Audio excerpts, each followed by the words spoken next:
Nachdem wir nun fast 6 Monate auf den wunderschönen Palmenatollen der Tuamotus verbracht haben, ist es langsam wieder Zeit, in die Zivilisation aufzubrechen.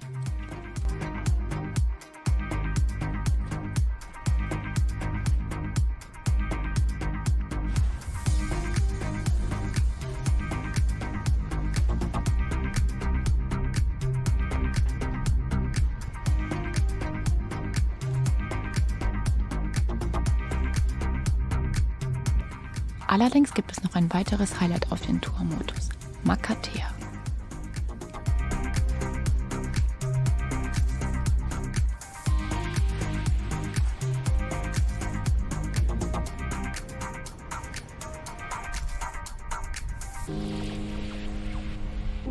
Kurz nach 21 Uhr mit dem Tidenwechsel auf die Keuhao haben wir uns auf den Weg dorthin gemacht.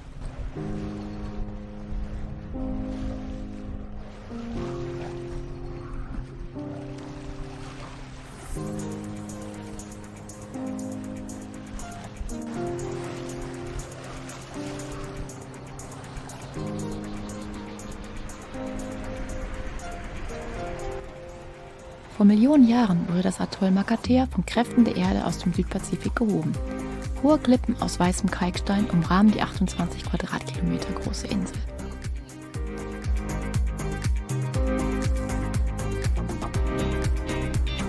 Da man hier nicht ankern kann, sondern sich an einer Boje auf etwa 40 Meter Tiefe festmacht, wollen wir nur einen kurzen Zwischenstopp machen. Die brechenden Wellen sind uns zu ungeheuerlich, um über Nacht an einer Boje zu bleiben, die nicht wirklich regelmäßig gewartet wird.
Gestern noch Palmstrand, heute Regenwald-Feeling.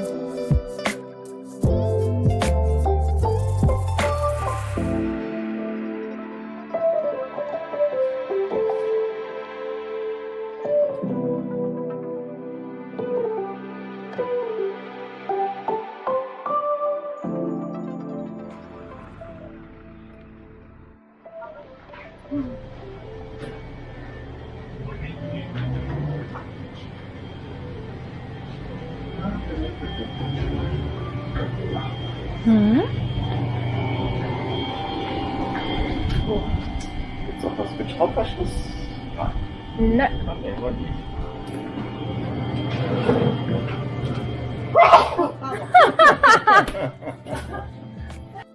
Gerade haben wir noch darüber philosophiert, wo wir überall hinlaufen wollen und uns eine Cola zur Stärkung gekauft. Und die nette Verkäuferin fährt uns jetzt erstmal bis zum anderen Ende der Insel. Müssen wir jetzt nur irgendwie wieder zurück.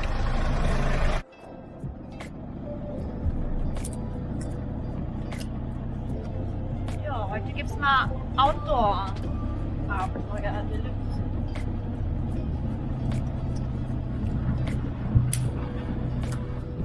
Wann bist du das letzte Mal einen Blick auf das getrennt? Thailand, 2003. Sind wir denn schon mal so jetzt mitgefahren? War das in Kap Verde selber? Linden Bay, wenn er da so geschüttet hat, weißt du das noch? Ja. Da an der Bushaltestelle sitzend und Ich meine, hier haben wir auch Rain Season, aber es regnet halt, wenn es auf Neumond zugeht, regnet es 4-5 Tage, da ist Verlass drauf. Und sonst kommt zwischendurch mal ein Schauer runter, aber es ist nicht so Dauerregen. ja. Stimmt. Hui. Jetzt geht's in den Wald.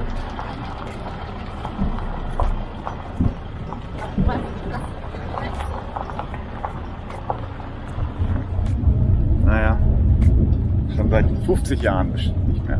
Naja, angeblich nicht mehr. Das ist so krass mit diesen Korallenhügeln, die hier rausgucken. Ja, total.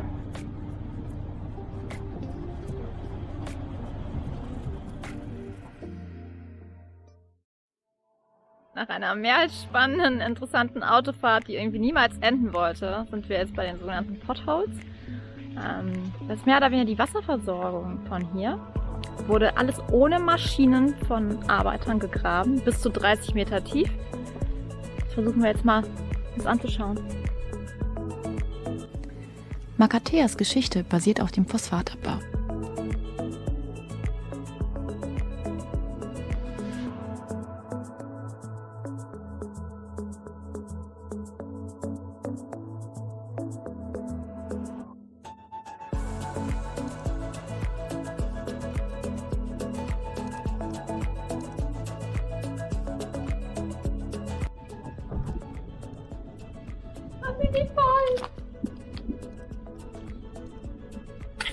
Warum?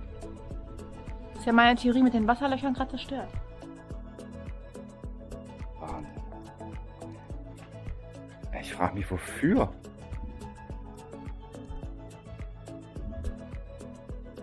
So symmetrisch wie das ist, kann ich mir das schon vorstellen. Ich meine, du hast ja auch wenig. Ja, aber warum macht man das mit der Hand? Für was? Ja.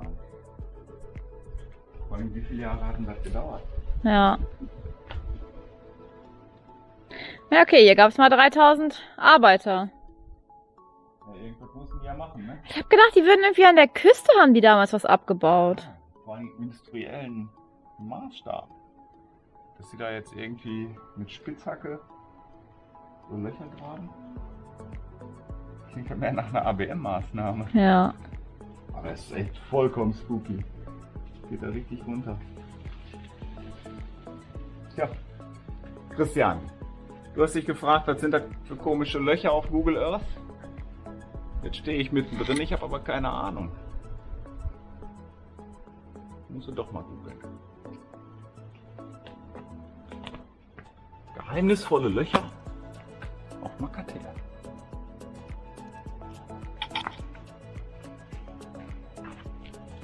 Oder wir fragen einfach mal einen Einheimischen.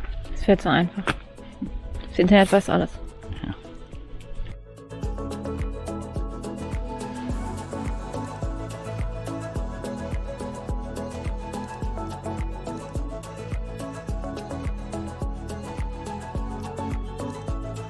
Etwa 60 Jahre lang wurde hier mit extrem harter körperlicher Arbeit Phosphat abgebaut.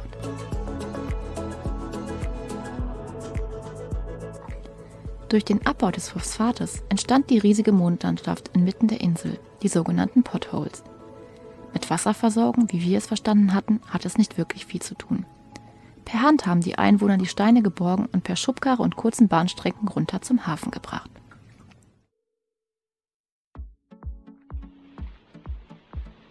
Wir sind auf der anderen Seite.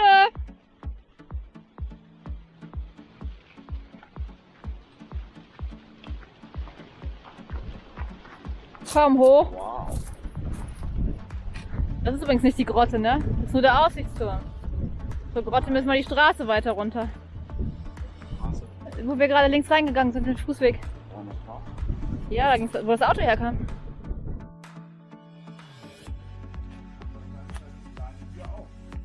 Ernsthaft?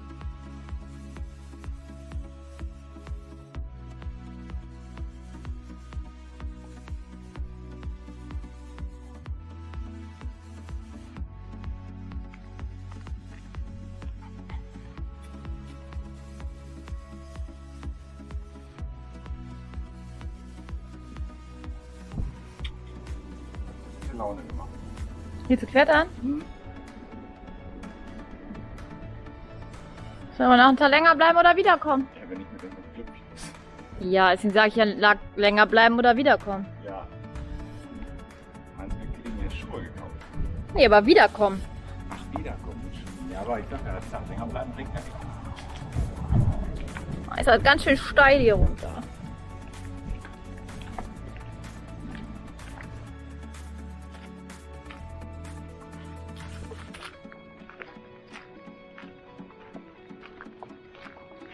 Wow.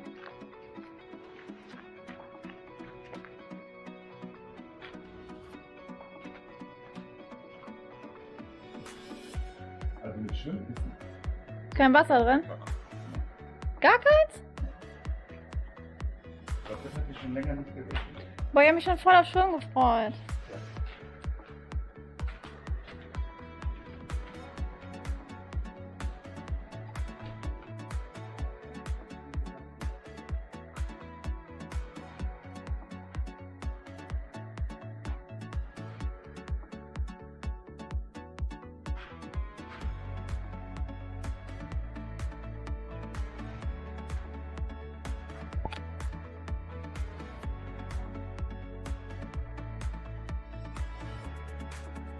Hallo.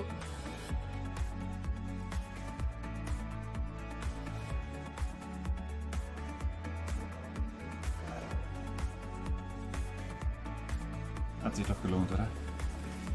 Meine Unterhose. Was mit deiner Unterhose? Ich musste gerade erst mal meine Unterhose richten. Nee, Quatsch. Ja, hat sich auf jeden Fall gelohnt. Jetzt ist man erstmal wieder kurz erfrischt.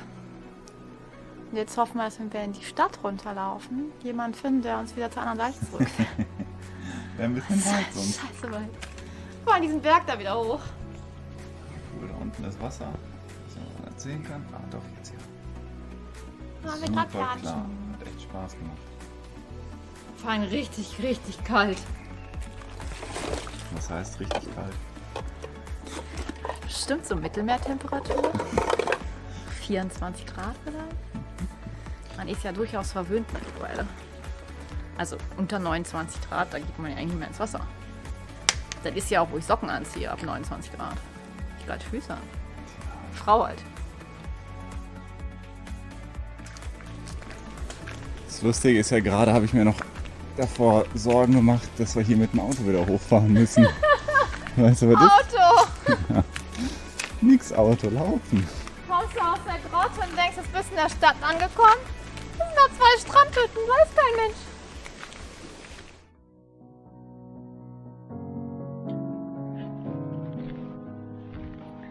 Mario hat ja echt so ein bisschen das Problem, dass der zwischendurch mal denkt, ach, wie schön wäre das wieder zu Hause im Ruhrpott zu sein.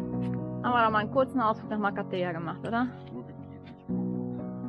Ich bin das, ne, wir sind das Ruhrgebiet. Ne, ne, ne, ne, ne, ne, ne. Wenn ich die Klappe haben, funktioniert es besser.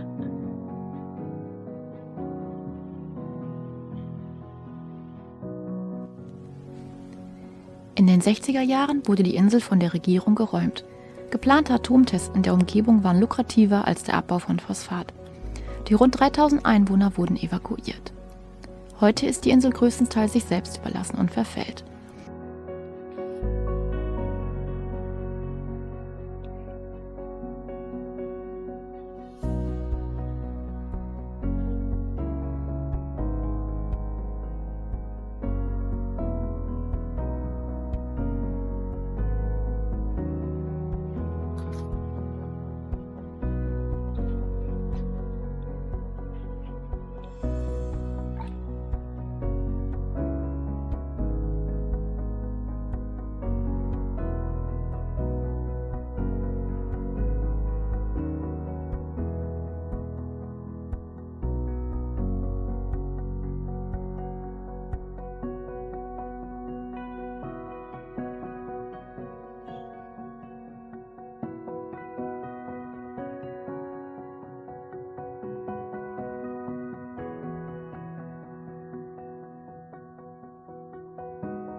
Noch etwa 100 Menschen wohnen hier und kämpfen täglich dafür, dass der Phosphatabbau nicht wieder begonnen wird. Die attraktive Klippenküste wird heute gern von Kletterern besucht.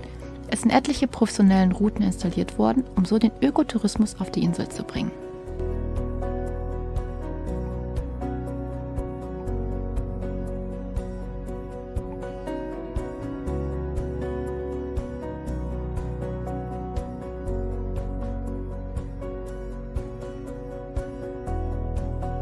Nach einem sehr anstrengenden, aber entspannten Tag begeben wir uns zurück auf Trempi und brechen nach Tahiti auf.